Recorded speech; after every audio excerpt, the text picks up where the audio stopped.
Quand les premiers ovnis sont-ils apparus dans nos cieux? L'homme est-il la création d'une race extraterrestre? Et où est-ce la preuve scientifique que les extraterrestres interviennent dans notre vie?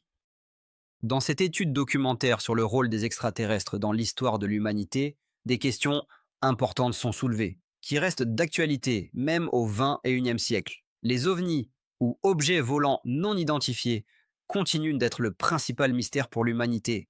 Quels sont ces objets étranges qui flottent au-dessus de la Terre dans différentes parties de la planète? Qui les pilote?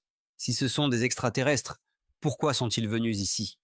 Quel intérêt notre planète et ses habitants représentent-ils pour des visiteurs venus des étoiles? De nombreux ufologues estiment que les réponses à ces questions doivent être recherchées dans notre propre histoire. Selon l'une des hypothèses, les extraterrestres se sont sérieusement intéressés à nous immédiatement après la première explosion de la bombe atomique. Les extraterrestres ont-ils décidé que nous représentions une menace pour le reste de la vie dans l'univers? Et que nos fusées primitives pourraient atteindre d'autres mondes habitables? Cette hypothèse semble plausible. Le premier rapport d'OVNI a été officiellement enregistré peu après l'essai d'armes atomiques, en 1945. En 1947, le pilote privé Kenneth Arnold a survolé le mont Rainier dans l'État de Washington. En atterrissant, il a déclaré que pendant son vol, il avait été poursuivi par 9 disques argentés qui se déplaçaient à une vitesse d'environ 2700 km à l'heure. Leur vol ressemblait à celui d'une assiette glissant sur la surface de l'eau. Cette image a plu aux journalistes.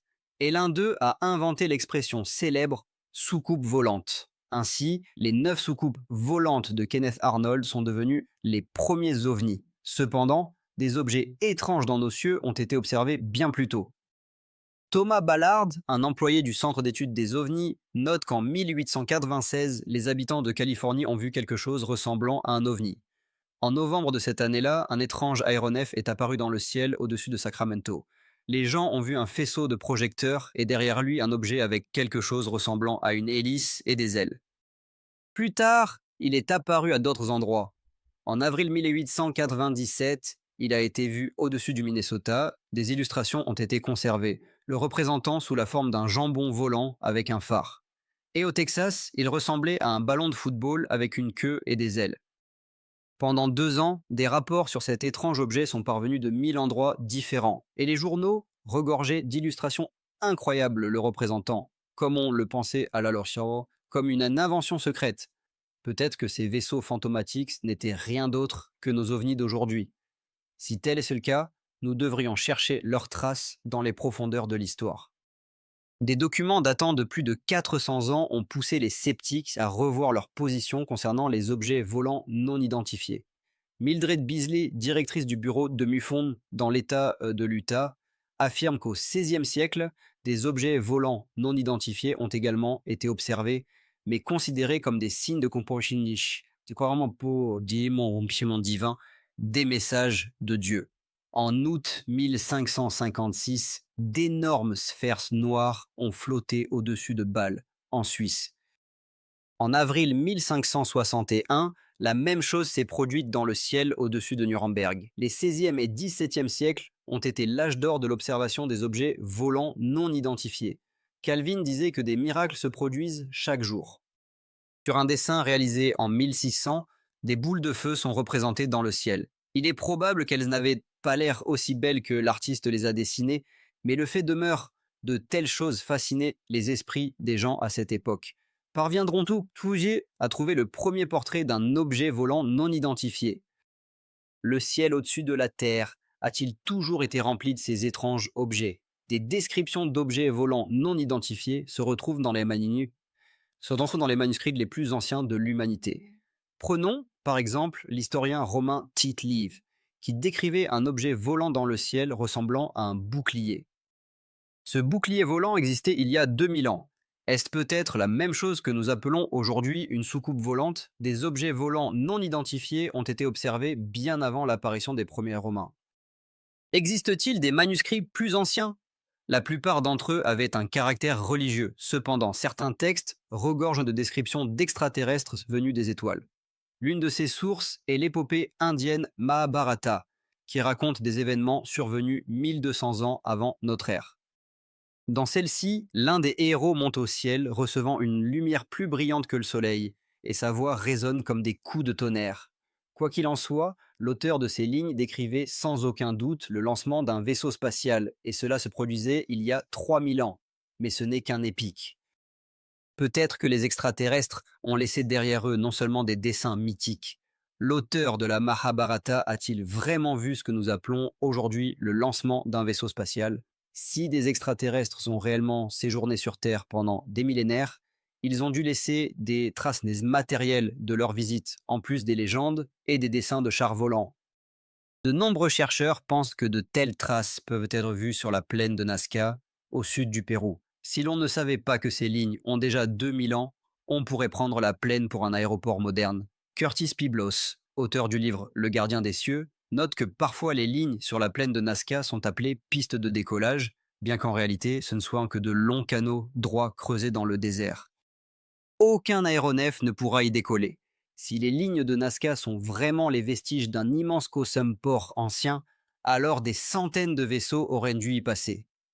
Kenneth McCulloch, auteur du livre L'homme en tant que citoyen de la galaxie, ajoute que si les vaisseaux de l'époque ressemblaient à ce que nous voyons aujourd'hui, ils n'avaient pas besoin de pistes de décollage. Peut-être que Nazca servait de sorte de repère, d'autant plus qu'on ne peut les voir que depuis les airs. Si tout cela était vrai, alors avec quoi les extraterrestres sont-ils venus sur Terre? Et avec quoi ont-ils volé? Quelles étaient leurs intentions envers les habitants de notre planète? Si les visites d'OVNI ont une histoire millénaire, il est tout à fait possible que les extraterrestres n'étaient pas de simples observateurs sur Terre. Peut-être étaient-ils intéressés par l'évolution de la race humaine. Si c'est le cas, quel rôle ont-ils joué dans notre histoire? De nombreux faits convainquent que les extraterrestres des étoiles nous ont aidés à comprendre le monde. À Istanbul, par exemple, il existe une carte réalisée par le géographe turc du XVIe siècle, Piri Reis. Cette carte, créée en 1513, étonne par le fait qu'elle représente l'Antarctique comme un continent, un fait qui n'est devenu connu qu'au XIXe siècle. Et ce n'est qu'au XXe siècle que l'humanité a découvert qu'il y avait des montagnes en Antarctique.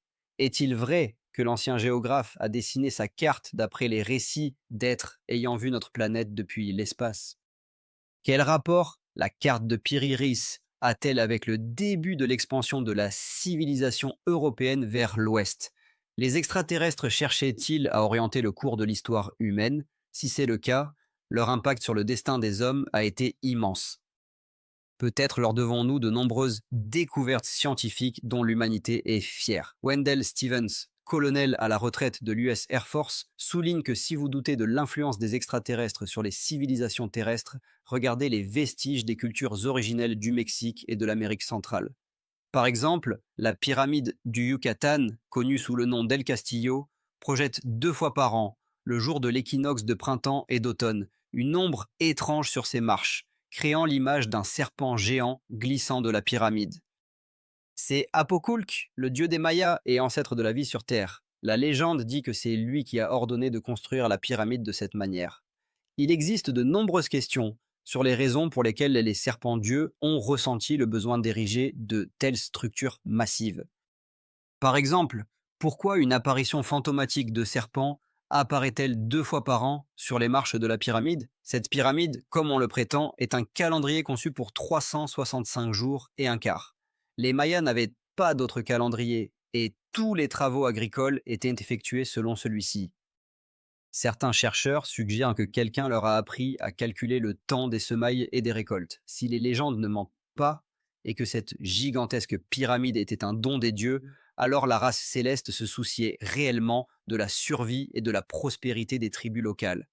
Il est intéressant de noter qu'environ 600 ans avant notre ère, les Mayas ont quitté leur ville et se sont dirigés vers le nord, sans guerre ni famine. Ils se sont simplement levés et sont partis, comme si quelqu'un leur avait ordonné de le faire. Les ufologues pensent qu'après avoir éduqué les tribus locales, les extraterrestres les ont envoyés répandre des connaissances à travers toute l'Amérique centrale. Cependant, il est possible que les Mayas aient été créer leur incroyable civilisation sans aide extérieure. Il ne faut pas oublier que chaque culture primitive a des légendes sur des contacts avec des êtres célestes et sur l'aide qu'ils ont reçue. Par exemple, les bas-reliefs dans certains temples mexicains expliquent comment cette culture est née et comment elle a évolué. Certaines images ressemblent terriblement à des astronautes modernes, mais cela peut n'être qu'une coïncidence. Néanmoins, comment expliquer le fait que de nombreux chercheurs estiment que cette figure représente Kukulkan, descendu des cieux pour donner aux gens un calendrier et d'autres connaissances?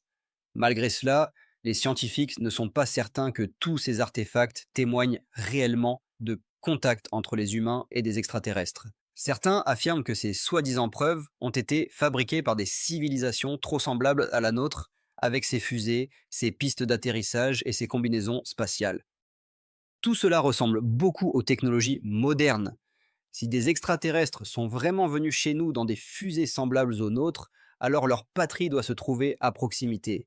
Zekaria Sitchin, auteur du livre Les Chroniques de la Terre, exprime l'opinion que des extraterrestres venus d'étoiles lointaines ont peu de chances d'avoir pu nous atteindre. En revanche, s'ils vivent quelque part à proximité, où cela pourrait-il bien être? Peut-être sur l'une des planètes voisines, nous ne savons rien de précis à leur sujet. Pendant des siècles, il y a eu des gens qui croyaient à l'habitabilité des planètes du système solaire. Beaucoup continuent de lier les ovnis à Mars ou à Vénus. Cependant, les dernières recherches ont montré que les conditions sur ces planètes sont défavorables à l'émergence d'une vie organique complexe. L'idée d'extraterrestres provenant de planètes voisines semble aujourd'hui absurde. Mais est-ce vraiment le cas? Zakaria Sitchin a étudié pendant de nombreuses années l'hypothèse de l'origine des extraterrestres de notre système planétaire.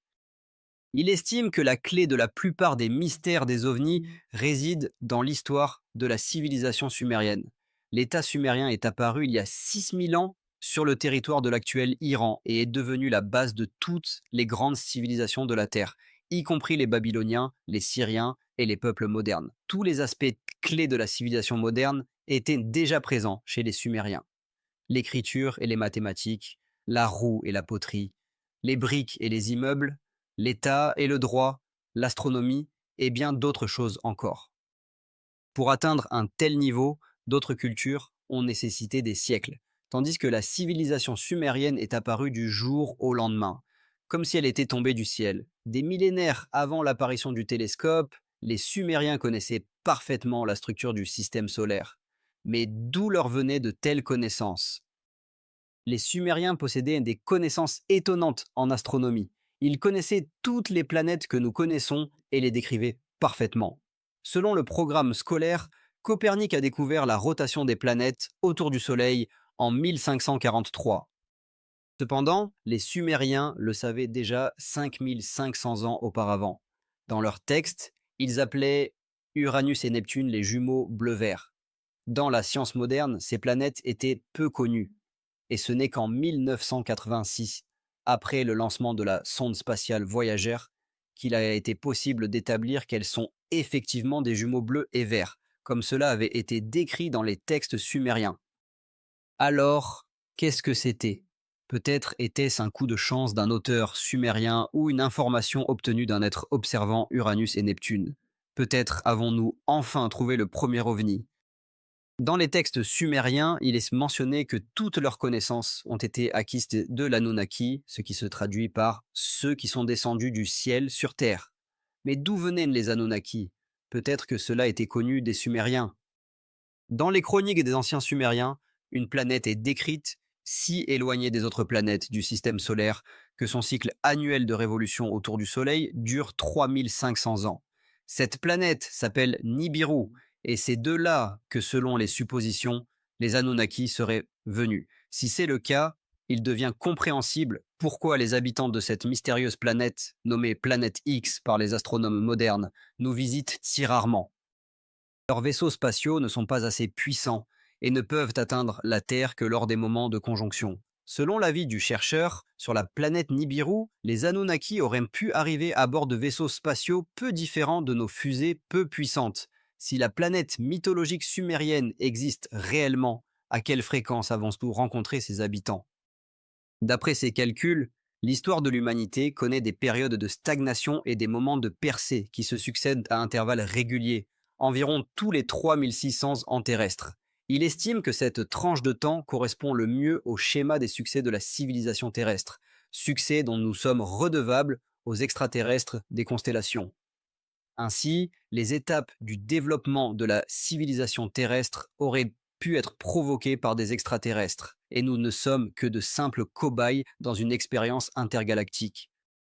Pourquoi les extraterrestres se soucieraient-ils du développement prospère de notre race? Et est-ce que cela signifie qu'il existe un certain lien intergalactique entre eux et nous?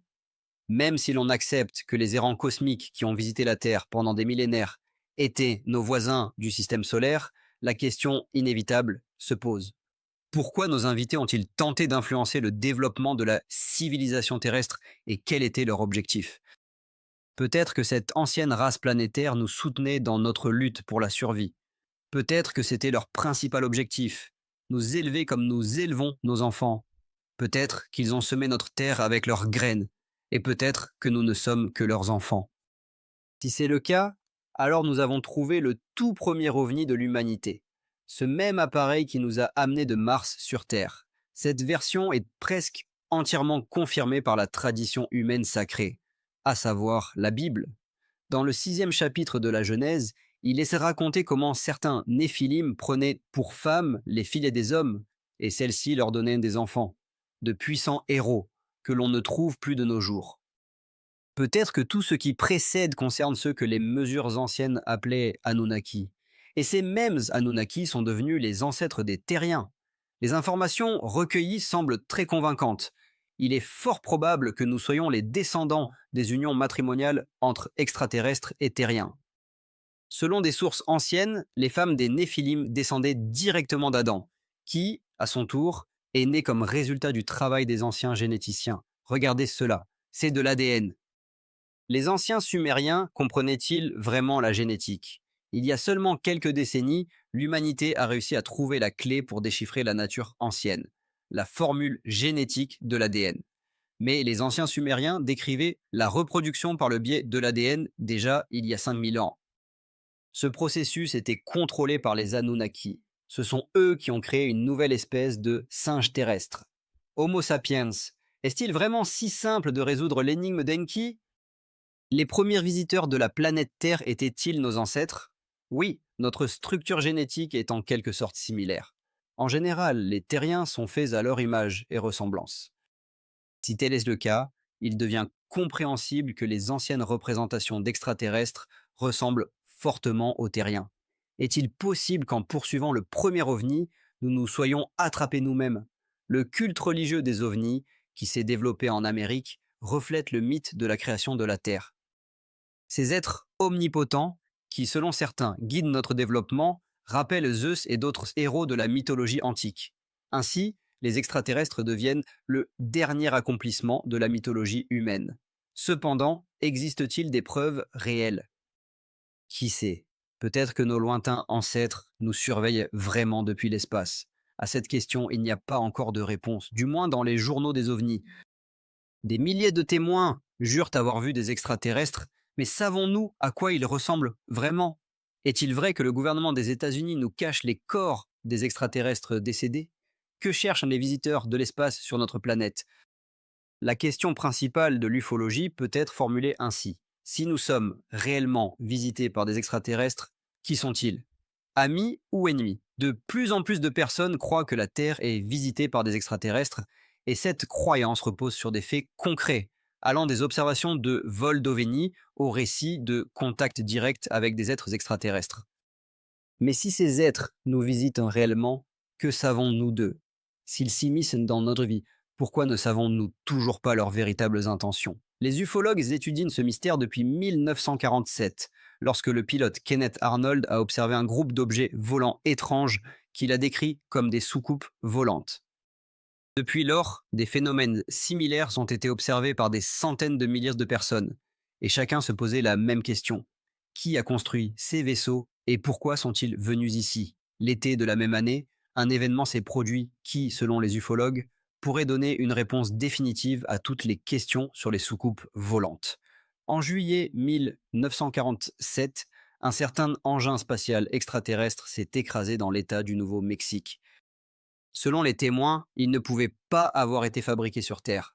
Les débris de l'appareil et les corps des extraterrestres ont été pris en charge par les militaires. Si cela est vrai, notre gouvernement cache cet événement au grand public mondial. Mais pourquoi? Pourquoi le gouvernement devrait-il dissimuler le fait que la Terre a été visitée par des extraterrestres? Peut-être qu'en réalité, il ne cache rien du tout. Carl et Turner, les auteurs du livre Ceux qui ont été au-delà, affirment que si vous doutez de l'implication de notre gouvernement dans le problème des ovnis, il suffit de consulter n'importe quel livre basé sur des documents réels. Ces documents incriminent le gouvernement en eux-mêmes. Mais si cette information est protégée, qui donc agit en tant que gardien?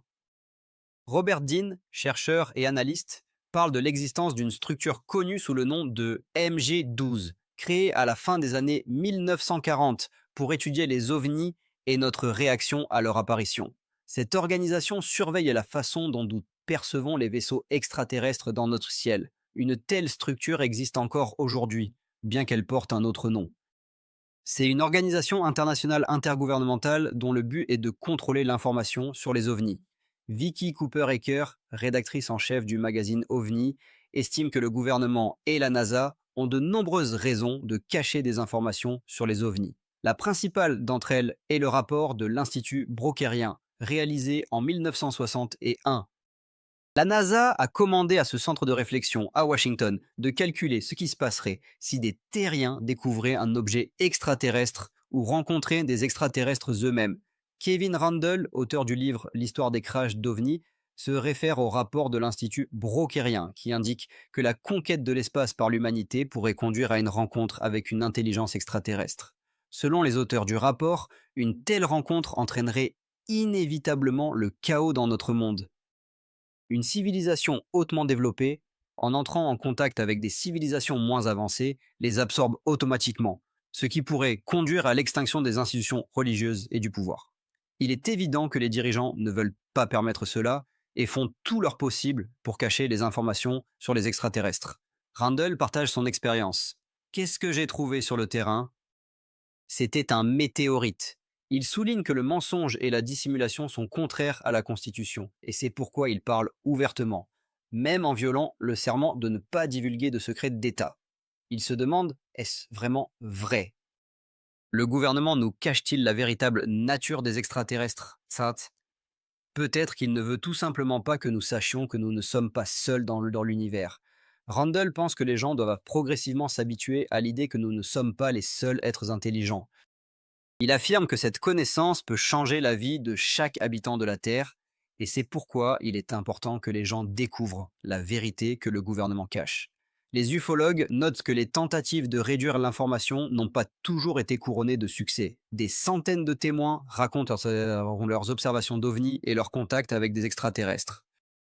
Ces témoignages peuvent aider à percer la vérité que les représentants de MJ12 cachent soigneusement. Selon Randall, les appareils d'OVNI sont fabriqués à partir de matériaux qui n'existent pas sur Terre. Les vaisseaux effectuant des voyages interstellaires doivent résister à des charges extrêmes et à une radiation intense. Les descriptions des témoins indiquent que les restes trouvés en juin 1947 dans l'État du Nouveau-Mexique semblaient fins et fragiles, mais qu'il était impossible de les couper, de les plier ou de les endommager. Aucun matériau fabriqué sur Terre n'a de telles propriétés merveilleuses, affirme-t-il. Randall exprime également l'opinion que certains des extraterrestres avec lesquels nous contactons pourraient venir d'autres dimensions. Cette idée suscite la peur chez beaucoup, car la pensée que des extraterrestres d'autres dimensions pourraient avoir de mauvaises intentions est effrayante. La capacité des extraterrestres à s'infiltrer à travers des objets solides de notre monde préoccupe les scientifiques modernes. Cependant, existe-t-il d'autres dimensions dans la réalité, ou n'est-ce qu'un produit de l'imagination des ufologues? Ce concept renverse complètement notre compréhension de la physique de Newton et d'Einstein. Si les ovnis sont vraiment des créations d'une civilisation hautement développée, que cherche-t-il dans notre monde relativement primitif? Randall se demande à quel point les récits des témoins qui affirment avoir vu des extraterrestres sont véridiques. S'ils ont réellement vu des extraterrestres, dans quel but sont-ils venus sur Terre? Peut-être que ces visiteurs d'autres planètes ont des objectifs différents. Les réponses à ces questions, selon lui, sont écrites dans les pages des journaux d'Enneland. De nombreux ufologues affirment que le gouvernement des États-Unis cache depuis plus d'un demi-siècle des preuves irréfutables de l'existence de civilisations extraterrestres. Mais peut-être que les rapports de rencontres avec des extraterrestres ne sont que des inventions ou des hallucinations. Bien qu'il puisse y avoir des doutes, il existe des milliers de tels rapports, consignés par des personnes dignes de confiance. Linda Moulton Howe, écrivain et productrice, partage son expérience. Nous avons longtemps étudié et comparé ces dessins.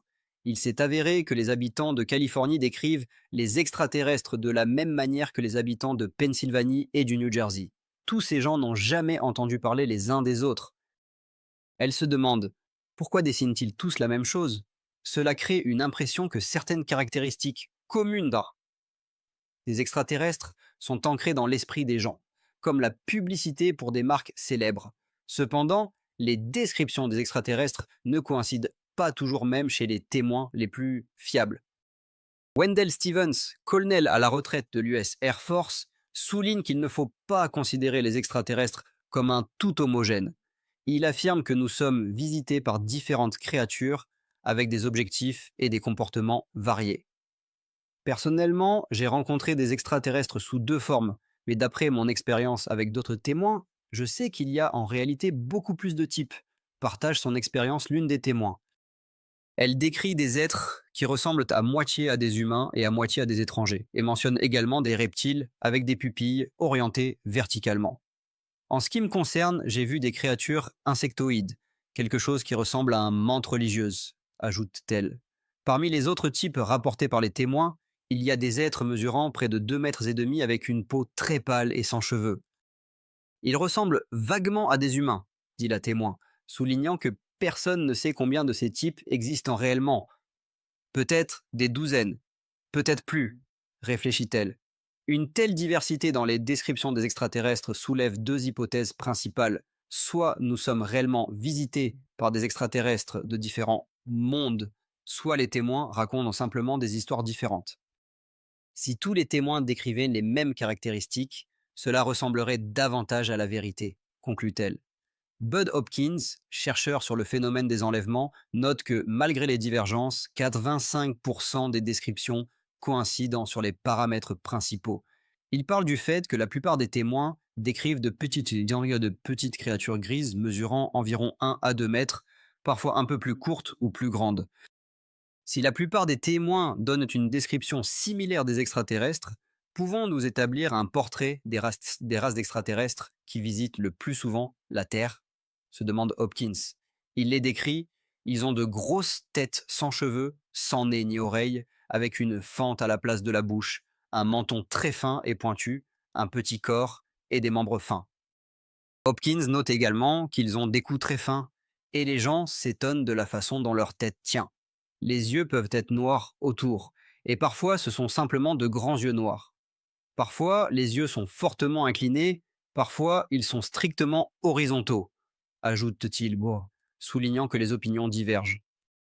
Le docteur David Jacobs, chercheur sur le phénomène des enlèvements, confirme ils ont 2 jambes, 2 bras et 2 yeux, c'est-à-dire le minimum nécessaire à un organisme pour survivre. Il existe également des preuves matérielles qui corroborent ces témoignages oraux. L'ufologue Leonard Stringfield a mené des enquêtes spéciales sur des cas de crash d'ovnis et d'autopsie des membres d'équipage. Les ufologues affirment que des vidéos leur ont été envoyées par le gouvernement fédéral à Stringfield avec des documents secrets, raconte-t-il. Dans l'un des dossiers se trouvait un rapport officiel sur l'autopsie des restes de l'équipage d'une soucoupe volante écrasée. Stringfield, qui est décédé en 1994, a enregistré son récit sur cet événement sur une bande vidéo peu avant sa mort. L'extraterrestre était mort. Il avait une très grande tête selon nos critères. Il n'avait ni cheveux, ni oreilles, ni nez, se souvient Stringfield. Sa bouche ressemblait à une fente d'environ 250 mm de long. Mais que savons-nous des extraterrestres en dehors de leur apparence? Pourquoi visitent-ils la Terre? Quels sont leurs objectifs? Peut-être que les autorités craignent une attaque de leur part. S'interroge un des chercheurs. Les gens ordinaires peuvent-ils influencer la situation d'une manière ou d'une autre? Que faut-il faire pour connaître les intentions des extraterrestres? Le mystère des extraterrestres d'autres mondes préoccupe les gens à travers le monde. Les ufologues affirment que le gouvernement des États-Unis cache délibérément la vérité sur les extraterrestres. Mais peut-être que ces derniers ne souhaitent pas vraiment que nous découvrions tout sur eux, réfléchit un des témoins. Selon les témoignages des témoins, les êtres gris ne parlent jamais de l'objectif de leur visite sur notre planète. Voici ce qu'un garçon m'a dit. Pendant la conversation, il ne bouge pas les lèvres. L'un d'eux a dit qu'il entendait toutes mes pensées. L'existence des extraterrestres pourrait être liée à leur capacité télépathique. Peut-être que des mots ne sont pas nécessaires pour transmettre les objectifs de leur visite. Cela est particulièrement vrai pour ceux qui affirment avoir été victimes d'enlèvements par des êtres extraterrestres. Le phénomène des enlèvements reste l'un des principaux mystères. Beaucoup de ces personnes croient sincèrement en leur vérité. Elles affirment réellement avoir été enlevées. Mais la question se pose, pourquoi? Si c'est vrai, alors chaque année, de nombreux enlèvements de personnes se produisent dans divers coins du monde. À bord de leurs vaisseaux, les extraterrestres, selon les rapports, effectuent des examens médicaux. Cela pourrait expliquer la véritable nature de leurs intentions. Il existe une opinion selon laquelle les chercheurs extraterrestres collectent des matériaux pour leurs recherches sans se soucier de l'état mental de leurs captifs. Cela rappelle les actions des scientifiques terrestres qui attrapent des singes, leur mettent des anneaux dans les oreilles et observent ensuite leur comportement. Les extraterrestres nous étudient-ils de la même manière que nous étudions nos plus proches parents? Ou y a-t-il quelque chose d'autre derrière cela? De nombreux ufologues estiment que les objectifs des extraterrestres dépassent notre compréhension et échappent au temps scientifique. Quel intérêt l'humanité peut-elle représenter pour une race hautement développée? Peut-être que les humains les intéressent en tant que source de matériaux génétiques. Il existe des affirmations selon lesquelles des spermatozoïdes et des ovules sont prélevés sur des humains. Mais pourquoi les extraterrestres ont-ils besoin de matériaux génétiques? Certains chercheurs, y compris moi-même, sont arrivés à la conclusion que l'humanité est une race hybride. Peut-être avons-nous été créés spécifiquement pour notre planète.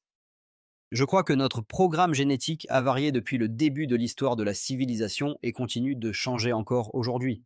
Cela soulève la question, les extraterrestres mènent-ils des expériences génétiques sur Terre? Cela signifie-t-il que la race des terriens a été artificiellement créée par des extraterrestres avec un objectif inconnu?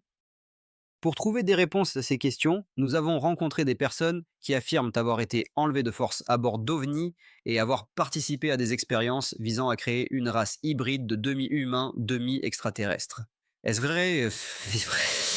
Malgré les différentes opinions, de tels cas se produisent assez souvent.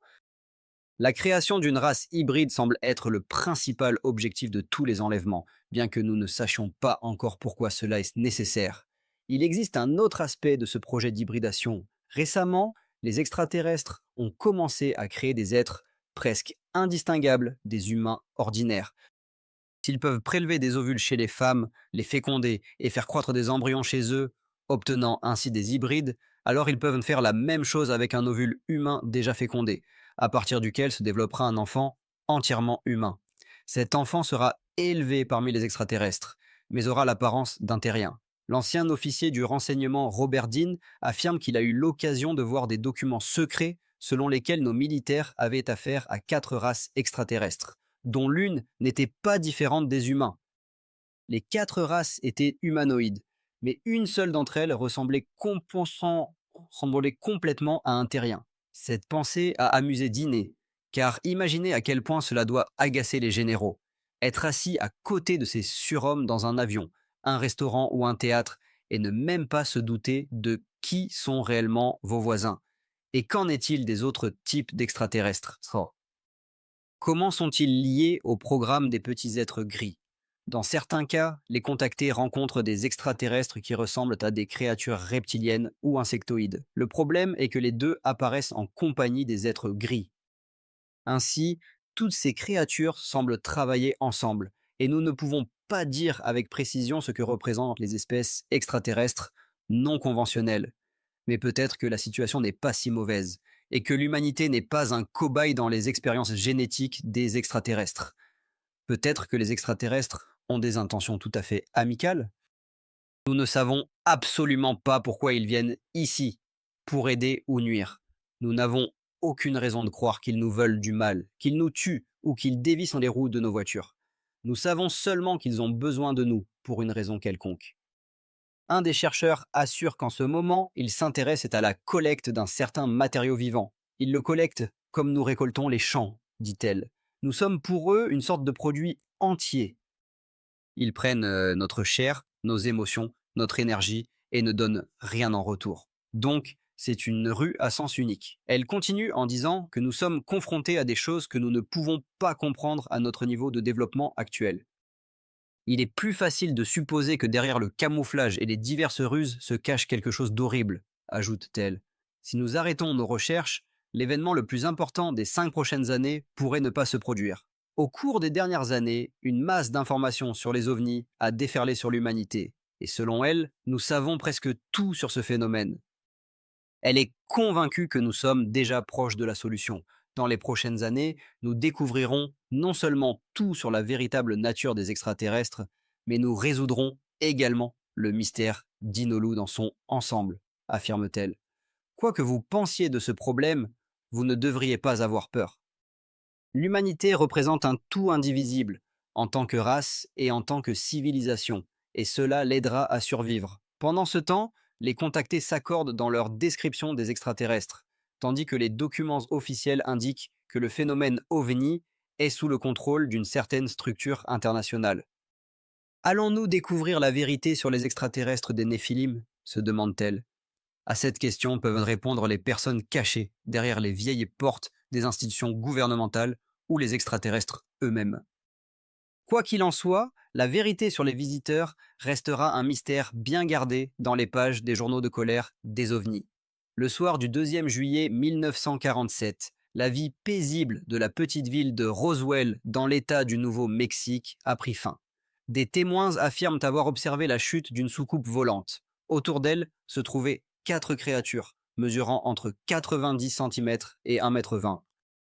Les militaires ont immédiatement bouclé la zone de l'accident, ont récupéré l'appareil et les corps, et lors d'une conférence de presse, ont déclaré qu'il s'agissait d'un ballon météorologique. Cependant, les ufologues soutiennent qu'il s'agissait en réalité d'un vaisseau spatial extraterrestre qui s'était écrasé. Que s'est-il passé ce soir-là? Aujourd'hui, dans l'émission Les Journaux des OVNIs, nous allons parler du mystère de Roswell. L'un des épisodes les plus mystérieux des Journaux des OVNIs est l'incident de Roswell. Pendant près de 50 ans, les ufologues tentent de percer le voile de secret qui entoure cet événement. Peut-on croire leurs déclarations selon lesquelles, en juillet 1947, près de Roswell, une soucoupe volante, un vaisseau spatial extraterrestre, s'est écrasé et que le gouvernement des États-Unis a gardé cet événement secret pendant presque un demi-siècle? Si c'est vrai, que sont devenus les pilotes du vaisseau écrasé? Le gouvernement est-il au courant de l'appareil tombé? Et si oui, pourquoi reste-t-il silencieux à ce sujet? Le capitaine Kevin Randle, qui a consacré sa vie à la recherche de la vérité sur Roswell, a écrit plusieurs livres à ce sujet.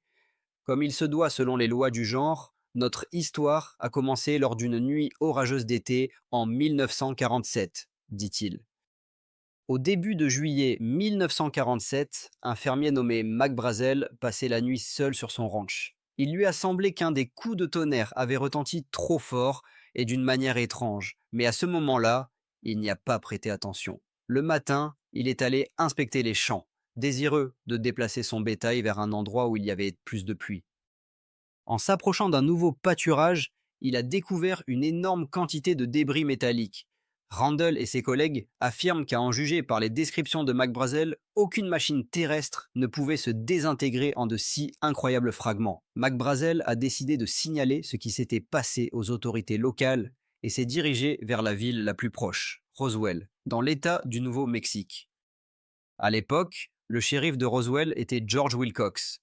Sa petite fille, Barbara Dagger, se souvient. À la fin des années 40, non loin de Roswell, un vaisseau spatial, que l'on appelle aussi une soucoupe volante, s'est écrasé. Mon grand-père est allé voir ce qui s'était passé. Arrivé sur les lieux, il vit une grande tache brûlée, puis des débris. Plus tard, j'ai demandé à ma mère si mon grand-père avait vu des étrangers venus de l'espace. Elle a répondu que oui, ils étaient 4. Le shérif Wilcox a contacté la base la plus proche de l'US Air Force et a signalé des débris étranges sur le pâturage de Brazel. Moins d'une heure plus tard, des militaires sont arrivés sur les lieux, qui ne croyaient pas vraiment au récit de Wilcox. Le champ jonché de débris semblait plausible, mais les 4 extraterrestres paraissaient plutôt relever de la fantaisie.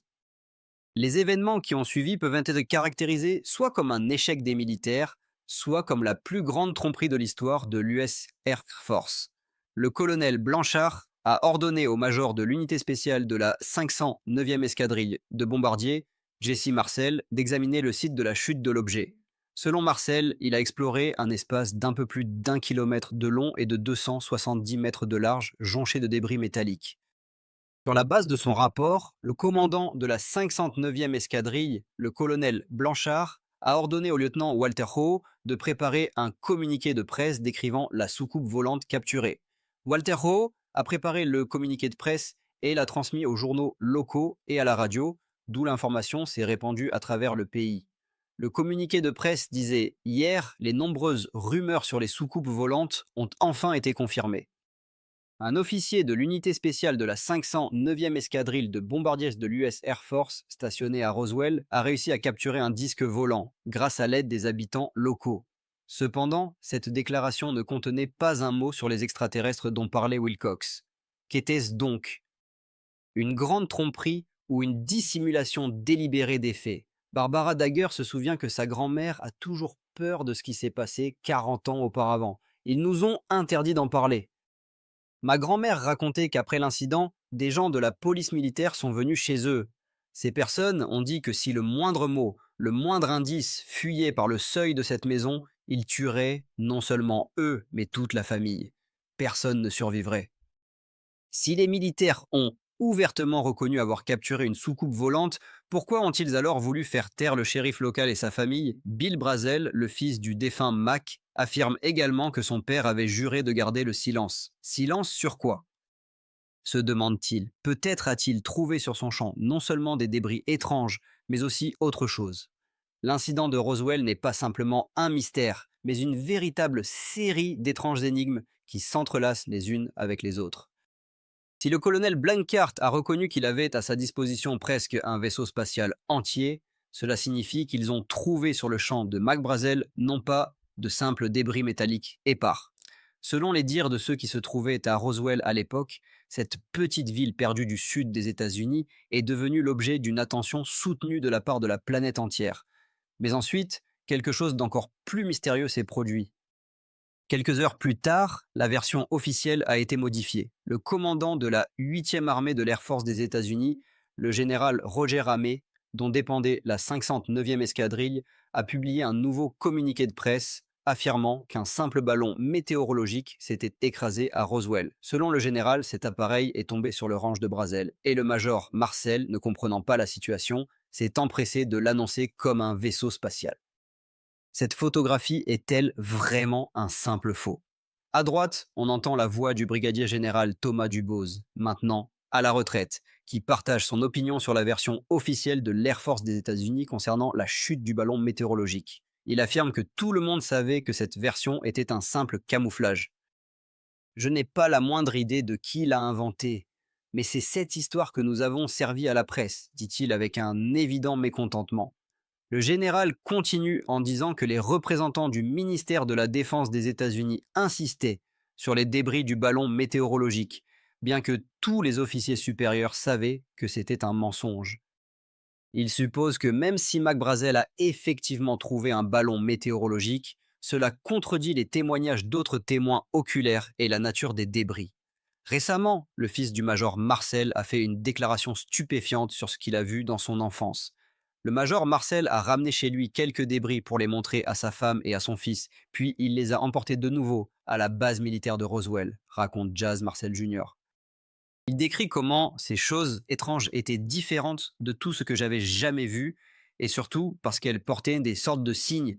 Il y avait quelque chose qui ressemblait à des nervures de renforcement, et elles étaient couvertes de sortes d'écritures. Jazz se souvient avoir pensé à l'époque que c'était des hiéroglyphes, mais il a ensuite réalisé qu'il s'agissait plutôt de formes géométriques et de symboles.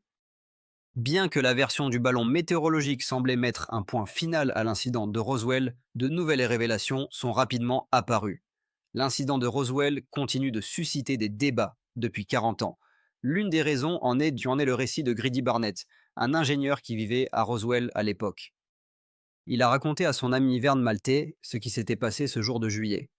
Barnett m'a dit qu'en revenant d'une promenade dans les champs, il était tombé sur une soucoupe volante avec un hublot ouvert, et à côté d'elle se trouvaient 4 créatures étranges, se souvient Vern Malt. Greedy Barnett affirme avoir vu la soucoupe volante écrasée et ses 4 pilotes allongés sur l'herbe. Peut-être que c'est de cet appareil dont les militaires ont parlé plus tard dans leur communiqué de presse, se demande le narrateur. Cependant, si la soucoupe de Barnett a presque échappé à tout dommage, d'où venaient les nombreux débris dont parlait Mac Brazel? Dans cette histoire, il y a une autre énigme. Barnett a déclaré que tous les extraterrestres étaient morts, mais le shérif George Wilcox n'en était pas sûr. Mon grand-père racontait qu'ils avaient de grandes têtes et qu'ils étaient vêtus de quelque chose ressemblant à des combinaisons en soie très fines, partage-t-il. Je lui ai demandé, était-il mort ou vivant? Il a dit, il me semble qu'un d'eux était vivant. Peut-être qu'à Roswell, il ne s'est pas écrasé un mais 2 ovnis et qu'il y avait 4 pilotes sur chaque vaisseau. De nombreux ufologues pensent que c'est exactement ce qui s'est passé. Les témoins affirment que les débris trouvés sur le champ étaient très petits, ce qui indique une destruction complète de l'appareil. Les témoignages d'autres participants à cette histoire laissent penser que la clé de tous les mystères et incohérences se trouvait à quelques kilomètres du ranch de Brazeley, beaucoup plus près de Roswell. L'objet en question a été créé en 1925 et était fait d'un matériau apparemment ultra résistant, si bien qu'une certaine force extraterrestre aurait pu le détruire. En parlant des débris trouvés au ranch de Mike Brazel, il convient de noter qu'ils étaient constitués d'un matériau manifestement inconnu des humains. Personne ne pouvait même approximativement déterminer de quel matériau il s'agissait, souligne le narrateur. Ce qui ressemblait à de l'aluminium était impossible à couper, et ce qui ressemblait à du bois ne brûlait pas et ne cédait pas au verre. Cela indique un matériau qui ne pouvait pas exister en 1947, mais peut-être que les éclats sont arrivés au ranch de Brazel par des moyens naturels. Peut-être s'agit-il simplement de météorites. Le docteur Richard Moon, expert en écologie, explique: les météorites entrent dans l'atmosphère terrestre à très grande vitesse. En raison de la friction, elles changent de trajectoire, commencent à brûler et diminuent de taille. Mais ce qui est le plus important, si des objets extraterrestres atteignent réellement la surface de la planète, ils laissent derrière eux d'énormes cratères, semblables à celui de l'Arizona. Cependant, l'objet tombé au Nouveau-Mexique n'a laissé aucun cratère. Sur les lieux de l'incident, il n'y avait qu'une petite bosse, ce qui ressemblait davantage aux conséquences d'un atterrissage d'urgence qu'à une plongée irréfléchie depuis l'orbite. Certains pensaient qu'on avait trouvé quelque chose d'inhabituel au ranch de Brazel. À la fin des années 40, l'ancienne Union soviétique surveillait de près les essais d'armes nucléaires américaines, menés à seulement quelques centaines de kilomètres de Roswell. Il était logique de supposer que c'était ici que l'avion espion pouvait se diriger. Cependant, en 1947, les soviétiques n'entreprenaient rien de tel. Sur la base de la loi sur la liberté d'information, tous les cas d'approche d'avions soviétiques dans l'espace aérien américain, cette année-là, ont été vérifiés. Et il s'est avéré qu'aucun avion soviétique ne s'était même approché des côtes des États-Unis. Cependant, des recherches récentes de Folgy ont montré que l'incident de Roswell n'avait pas laissé les autorités soviétiques indifférentes. George Knapp, journaliste de retour de Russie, a découvert que les Russes suivaient avec un grand intérêt tout ce qui concernait Roswell. De plus, ils en étaient arrivés à des conclusions étonnantes. Knapp a rencontré un scientifique qui avait auparavant travaillé avec Sergei Korolev, le père de la construction de fusées soviétiques. Korolev lui a parlé de sa rencontre avec Joseph Staline, qui, à la fin des années 40, manifestait un intérêt fou pour les ovnis et voulait tout savoir sur Roswell. Cette ville était devenue une cible pour le renseignement russe, car des technologies militaires américaines y étaient testées.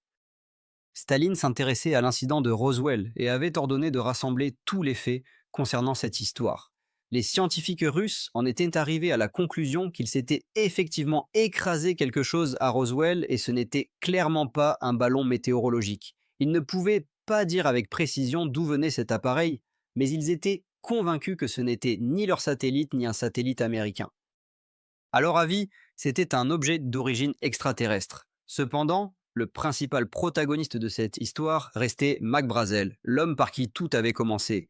Il s'était retrouvé prisonnier de son propre ranch et les militaires craignaient sérieusement qu'il puisse accidentellement divulguer des informations. Les événements à Roswell prirent un nouveau tournant lorsque, selon des témoins, Brazel s'échappa des militaires et trouva refuge chez des amis. L'un d'eux, Judd Roberts, ancien directeur d'une station de radio locale, l'a caché chez lui. Roberts se souvient: nous avons trouvé un endroit où il pouvait se cacher des curieux et au moins dormir pour la nuit. Il prévoyait de diffuser une interview avec Brazel, mais selon Roberts, ils ont reçu plusieurs appels de Washington leur conseillant vivement de ne pas le faire. Nous avons été avertis que si nous ne voulions pas perdre notre licence, il valait mieux oublier cette interview. Dans le cas contraire, il ne passerait pas un jour sans que nous disions adieu à jamais au secteur de la radio. Est-ce que vraiment vrai? Les militaires ont-ils utilisé de telles méthodes, SAIL, pour faire taire Brazel? Et si oui, de quoi s'agissait-il exactement? Il a littéralement été enfermé sur la base, maintenu en détention dans un département spécial. Ce n'était pas une prison, mais cela n'en différait guère. Le soir du 9 juillet, les militaires ont organisé une conférence de presse à Roswell. Lors de celle-ci, Brazel a dit tout autre chose que le 6 juillet, prononçant des choses absolument opposées. Qu'ai-je trouvé sur le champ? C'était un météorologique. Mais comment cela se fait-il? Quel météorologique? Allons, c'est des balivernes. Que s'est-il passé avec Brazel pendant sa détention sur la base? Pourquoi a-t-il changé ses déclarations? Peut-être que les militaires ne voulaient pas que Glenn Dennis raconte aux journalistes la même histoire que le pathologiste.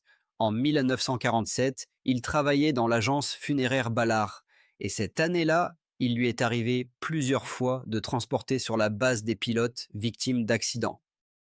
Un de ces jours, se trouvant sur le terrain de l'hôpital, il a vu des débris métalliques entassés. Ces débris avaient été trouvés sur le ranch de Brazel. Glenn Dennis, ancien pathologiste, se souvient d'être allé sur les lieux de l'accident et d'avoir demandé: on dirait que vous avez eu un accident? Il a vu des débris dans l'arrière-cour. Et c'est à ce moment-là que ces sérieux problèmes ont commencé. Désolé, monsieur, c'est une propriété privée, lui ont-ils répondu. Si tu veux vivre, oublie ce que tu as vu, ont ajouté les gardes, lui faisant des menaces ouvertes. Cependant, la connaissance de Dennis des événements à Roswell ne s'est pas arrêtée là. Il allait en apprendre davantage sur sa petite amie, une infirmière travaillant à l'hôpital de la base militaire. Elle était lieutenant, jeune et très religieuse, ayant grandi dans de strictes traditions catholiques. Un jour, en entrant dans l'anatomie pour prendre des matériaux, elle est tombée sur deux médecins qui examinaient des corps, mais ce n'étaient pas des corps humains. Elle a décrit que deux d'entre eux étaient gravement mutilés.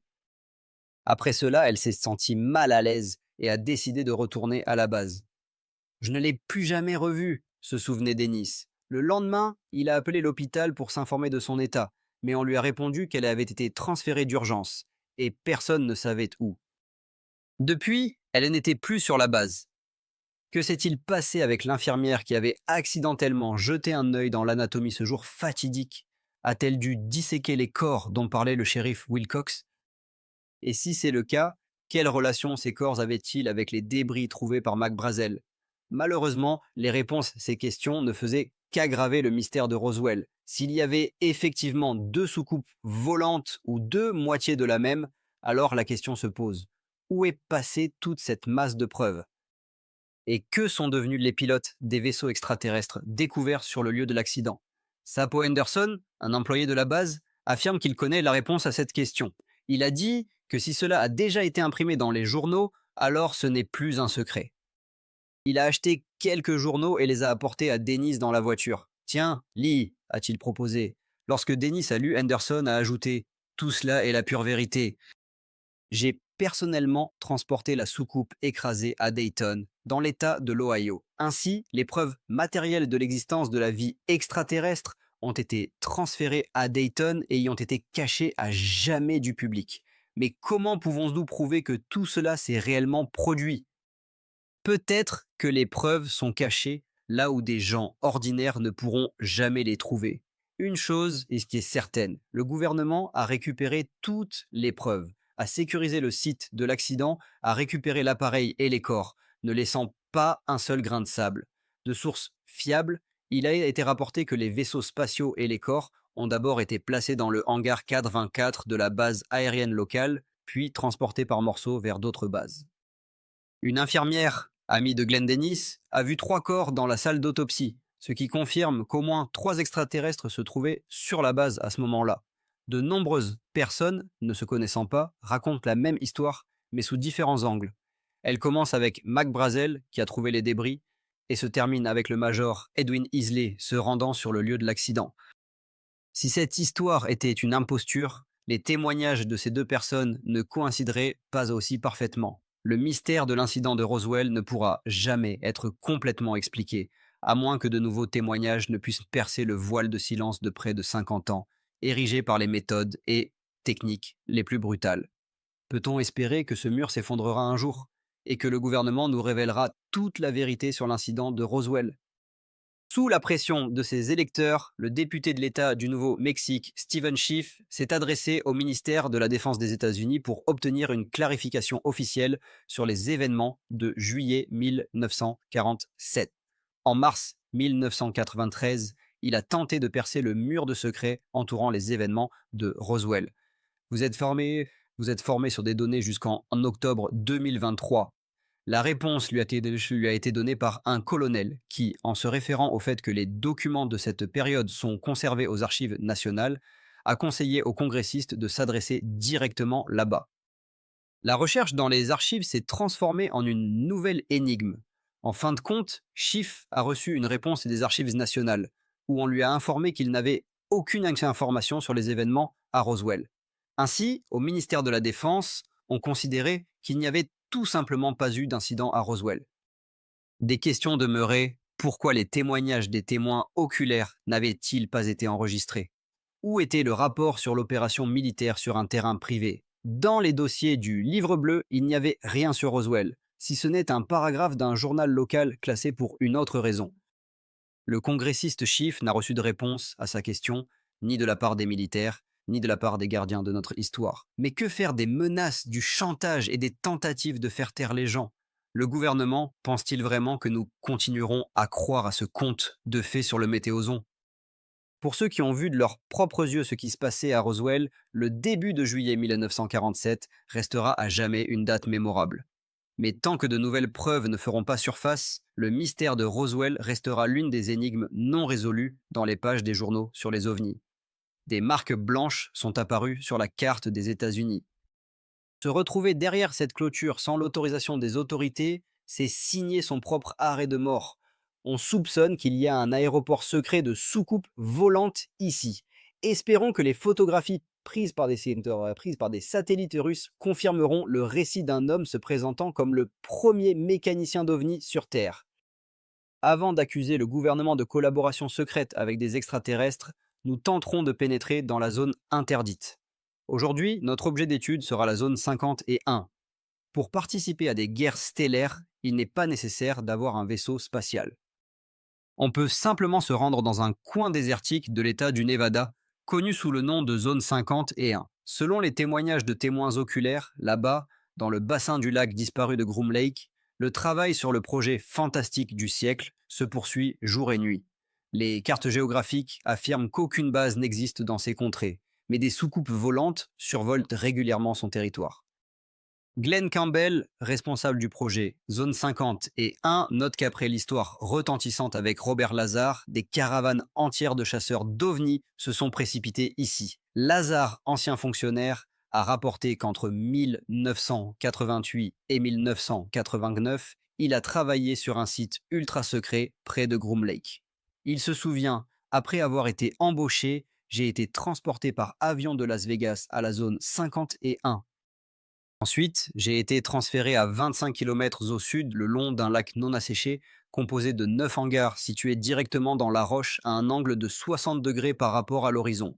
Tous étaient parfaitement camouflés. Lazare affirme qu'il y travaillait sur la création de vaisseaux volants en forme de disque selon des technologies extraterrestres.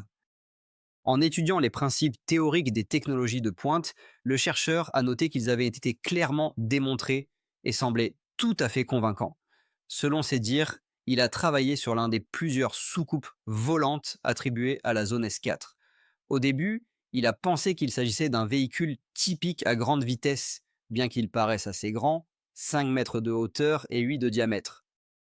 Dans le compartiment central se trouvaient des consoles de contrôle et 2 très petits sièges, à peine adaptés pour un enfant. Ce dessin a été élaboré d'après les paroles de Bob Lazar. Si ce n'est pas une fantaisie, alors cela représente une preuve solide de la visite de la Terre par une intelligence différente de l'humaine. Mais comment le gouvernement des États-Unis a-t-il réussi à acquérir plusieurs soucoupes volantes et à garder ce secret sous clé pendant presque un demi-siècle? Si les rumeurs continuent de se répandre, pourquoi ne pas faire une déclaration officielle et assouplir la stricte confidentialité? En septembre 1993, 1600 hectares de terres désertiques de l'État du Nevada, faisant partie du complexe militaire Melez Ranch, ont été placés sous le contrôle de l'US Air Force. Au cours des dernières années, Glenn Campbell s'efforce de briser le mythe de la zone 51. Cette zone n'est qu'un petit morceau de terre dans le complexe d'installations secrètes de la base militaire de Nellis Ranch, éparpillée dans le désert. Avant le début des années 80, il était possible de s'approcher des contreforts de la vallée d'Ecrum Lake et d'admirer l'architecture militaire, bien que de loin. Les montagnes n'ont été isolées qu'à la mi-année 80, afin de mettre fin à la curiosité des espions soviétiques. À ce moment-là, la base a disparu des cartes géographiques, devenant un petit secret du gouvernement américain.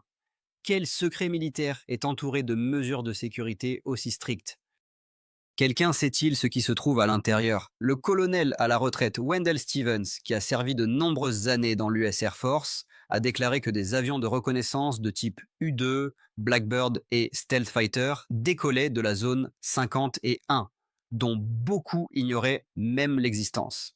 Il se demande pourquoi les autorités appliquent des armes mortelles contre de simples amateurs d'observation d'avions. Les avions qui pénètrent dans la zone rencontrent des missiles de classe terre-air. Steven se souvient comment un hélicoptère armé jusqu'aux dents s'est lancé à leur poursuite. Un avion de chasse est sorti à leur rencontre, ou peut-être a-t-il simplement été abattu. Il se demande si cela ne semble pas être une contre-mesure aller trop loin. Que se passera-t-il si quelqu'un prend le risque de franchir la frontière de cette zone? Une chose est c'est clair. Avec la zone 51, il ne faut pas plaisanter. Et un week-end passé dans le pittoresque endroit de Groom Lake pourrait vous coûter la vie. Vous deviendrez celui qui sait trop de choses. À la question de ce qui se passe ici, un garde répond: Désolé, l'accès est fermé, vous ne pouvez pas entrer ici. Il ne faut pas poser de questions supplémentaires car ils sont prêts à tout pour que les gens évitent en ces lieux. Norio Ayakawa, directeur de l'agence des enquêtes civiles, a fait l'expérience de l'application stricte des lois de la zone 51. En 1991, il a amené un groupe de journalistes du sud de la Californie pour observer les manœuvres d'objets non identifiés. Soudain, leur convoi de voitures bleues a été attaqué par un hélicoptère sans signe distinctif qui a stationné à 3 mètres au-dessus d'eux. Ayakawa se demande s'il savait ce qui pouvait arriver en cas d'intrusion de civils sur un site militaire. Il affirme qu'ils n'ont pas franchi les frontières de la zone militaire en étant sur un territoire public. Si les militaires sont prêts à utiliser des mitrailleuses à 15 km de la partie secrète, pourquoi ne pas utiliser le moyen le plus simple d'espionnage aérien? Le colonel à la retraite, Wendell Stevens, n'est pas d'accord avec ce point de vue. Il affirme que les vols au-dessus du complexe Nellis Range sont strictement limités. Même pendant les exercices de combat, il est interdit aux pilotes de survoler cette zone. Il suffit de frôler la frontière invisible avec une aile. Et adieu, carrière aérienne. Le navigateur égaré reçoit l'ordre de faire demi-tour et se voit communiquer le trajet le plus court pour sortir de la zone. Les contrevenants les plus désespérés de l'espace aérien de Groom Lake sont expulsés par des avions de chasse. Les pilotes civils qui se retrouvent dans cette zone fermée perdent automatiquement leurs droits. Et certains sont simplement abattus. George Schnepp, journaliste, note que pendant 40 ans, des essais secrets ont eu lieu ici et que des projets fous ont été développés par les militaires. La nature a offert à cet endroit un terrain d'essai distinct, un désert entouré de montagnes. Les avions égarés ici font face à des missiles de classe terre-air. Dans le sol, des détecteurs réagissant à la présence humaine ont été installés, tandis que des caméras de surveillance disposées partout complètent le tableau de la vigilance accrue des propriétaires locaux. Ces mesures de sécurité deviennent nécessaires lorsqu'il s'agit d'objets de destination stratégique, où des armes de haute précision et des lasers destinés à des émetteurs spatiaux sont testés. Ou peut-être s'agit-il de quelque chose de fondamentalement différent. Les chercheurs ont dépensé de nombreuses forces et ressources pour découvrir la signification de la zone 51. La certitude qu'une nouvelle technologie y est développée grandit. Au-dessus des sommets de Groom Lake, des appareils ressemblant à ce que nous appelons des soucoupes volantes sont observés. De plus en plus d'experts en ufologie lient des projets secrets à l'étude de technologies extraterrestres. La sensation reste une sensation. Cependant, les témoins ne doutent pas de l'origine cosmique des aéronefs qui traversent la vallée montagneuse. Pour confirmer leur récit, ils rapportent de la zone 50 et des photographies, des films et des cassettes vidéo, capturées dans les pages des journaux sur les ovnis. Des centaines de chasseurs d'ovnis partent régulièrement dans le désert et errent dans les montagnes autour de la zone 91, armés de caméras dans l'espoir de capturer un étrange aéronef. Un des participants à l'expédition a pu filmer un fragment montrant un disque apparaissant au-dessus de Groom Lake. Cet appareil ne ressemblait à aucun des moyens de transport connus. Il planait silencieusement, en zigzag, changeant brusquement d'altitude et de cap, tournant dans n'importe quelle direction à 75 degrés. Peut-être s'agissait-il d'un dispositif venu d'autres mondes. Les travailleurs racontent que cet appareil a atterri chez nous en 1953 et que des extraterrestres vivants ont été amenés ici à ce moment-là. Les Russes ont photographié la zone 51 pendant de nombreuses années, et Staline était inquiet. Il voulait savoir ce qui s'était passé à Roswell. Finalement, ils en sont venus à la conclusion qu'il ne s'agissait pas d'un satellite écrasé, mais d'un appareil d'origine extraterrestre. Les Russes ne savaient pas d'où il venait, mais comprenaient l'énorme importance d'une telle découverte. Bien sûr, toutes ces discussions n'ont aucune preuve à leur soutien. Mais peut-il vraiment y avoir des preuves? Les travailleurs savent sur cette zone exactement autant que vous et moi. D'où viennent donc les légendes sur les extraterrestres étudiés dans la zone 51? Les personnes qui y travaillent peuvent en ne pas connaître l'existence de l'objet. Récemment, un tribunal fédéral a satisfait leur demande, et maintenant, les travailleurs connaissent le nom de leur entreprise, mais pas plus. Si vous travaillez sur l'une des bases secrètes dans le Nevada, vous êtes transporté chaque jour depuis Las Vegas, d'abord par avion, puis par bus. Les fenêtres sont teintées et vous ne parvenez à sortir que dans votre hangar de travail et quelques bâtiments voisins. Il est intéressant de se demander pourquoi les Russes peuvent survoler et photographier ces objets dont les contribuables américains n'ont aucune connaissance. En 1988, un satellite russe a pris une photo unique de la zone 50 et 1. On y voit un appareil au bord de la piste, qui semble tenter de décoller. Cependant, une photo inhabituelle n'est pas encore une preuve de l'existence réelle de technologies extraterrestres. Selon les descriptions de Robert Lazar, un réacteur gravitationnel est installé sur le disque, produisant une onde de contrepoids qui s'oppose à la gravité terrestre. Des ceintures spéciales sont nécessaires, car il n'y a pas de surcharge en vol. Les appareils mystérieux au-dessus de la zone 50 et 1 ne peuvent être rien d'autre qu'un cadeau du gouvernement des États-Unis provenant d'extraterrestres ayant échoué sur notre planète. Peut-être que la coopération interplanétaire est en plein essor, et nous n'en avons même pas conscience. Le récit de Robert Lazar sur son travail sur un objet non identifié, qui a été remis clé en main par des êtres extraterrestres, est devenu l'une des plus grandes sensations du siècle. Lazar affirme que durant son séjour dans la zone 50 et 1 et sur le site S4, il a obtenu des preuves irréfutables de l'existence d'autres mondes intelligents. Lors d'une des interviews télévisées, il a déclaré avoir eu accès à des documents officiels, selon lesquels la technologie de la soucoupe volante nous est parvenue du système stellaire Zeta, situé à une distance de 35 années-lumière de la Terre. En décrivant les extraterrestres, Lazar parle d'êtres à la peau grise et aux grandes têtes, qui mesuraient un peu plus d'1 mètre de hauteur et pesaient entre 12 et 25 kg. Ces extraterrestres affirmaient qu'ils visitent la Terre depuis longtemps, et pour preuve, ils ont présenté des photographies, prises, selon eux, il y a 10 000 ans.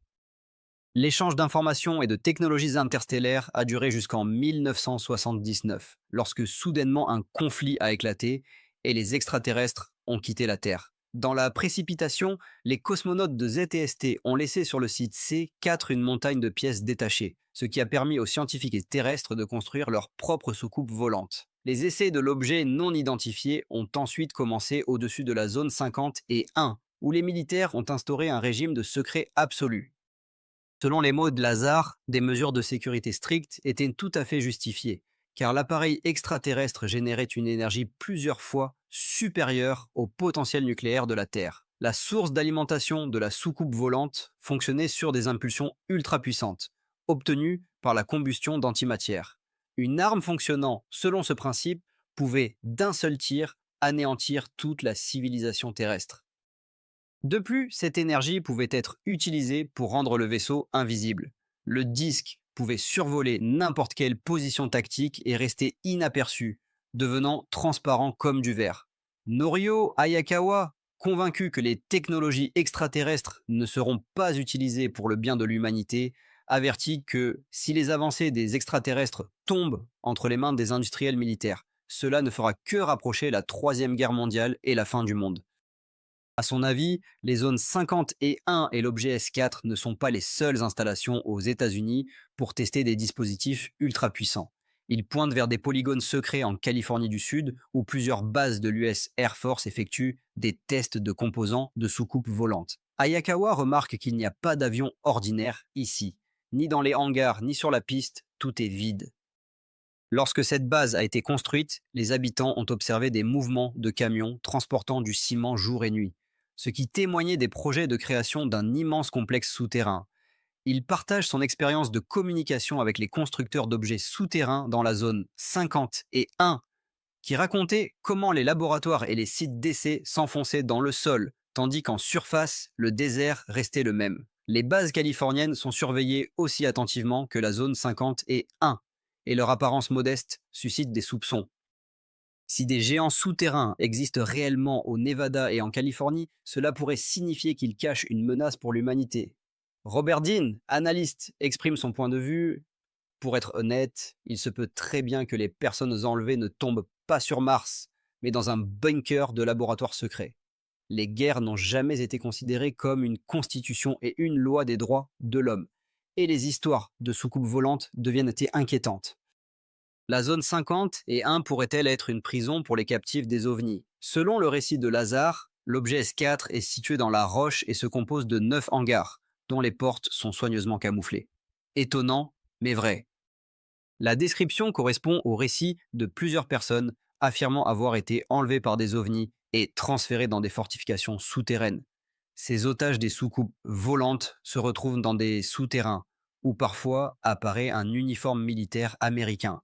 Certains pensent que les technologies extraterrestres pourraient servir de protection fiable pour les habitants de la Terre contre les extraterrestres eux-mêmes. Un des experts exprime l'opinion que le gouvernement et les militaires craignent non pas un ennemi terrestre, mais un adversaire cosmique.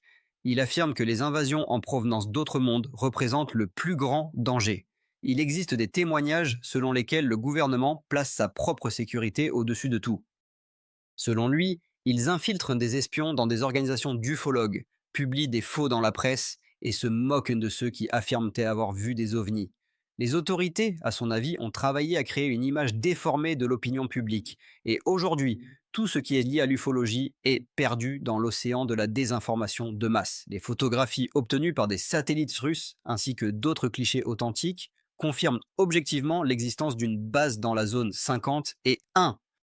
Les souterrains créés par les militaires impressionnent par leur ampleur. Les témoins qui y ont été rapportent plus de 40 étages. Pour des raisons obscures, les militaires continuent de contrôler tous les accès à la vallée de Groom Lake. Et l'inquiétude de la population concernant le mystère de la zone 50 est agrandie chaque jour.